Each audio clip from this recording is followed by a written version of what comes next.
నిండు పున్నమి లాంటి రాష్ట్రాన్ని అమావాస్య చీకట్లు కమ్ముకున్నాయి.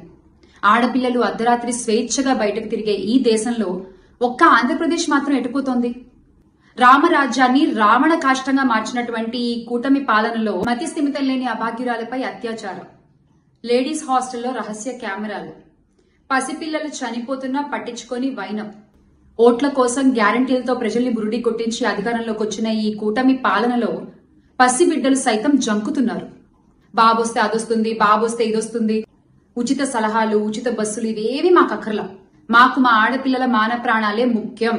మీ సొంత జిల్లాలో ఇంత జరిగితే, ఇంత ఘోరం జరిగితే, ఒక్క 7 ఏళ్ల పాప చచ్చిపోతే మీకేం అనిపించట్లేదా బాబు గారు? ఆ పాపకు అనిపించట్లేదు అని కంప్లైంట్ ఇచ్చిన అప్పుడే అధికారులు రంగంలోకి దిగి సరిగ్గా పట్టించుకుని ఉంటే ఈ రోజు ఆ పాప చనిపోయేది కాదు, ఆ తల్లి బిడ్డ వేరయ్యేవారు కాదు, ఆ తల్లి కింద కడుపు కొత్త మిగిలేది కాదు. ఆడపిల్లలకి రక్షణ లేకపోవడం అనేది సిగ్గుచేటు.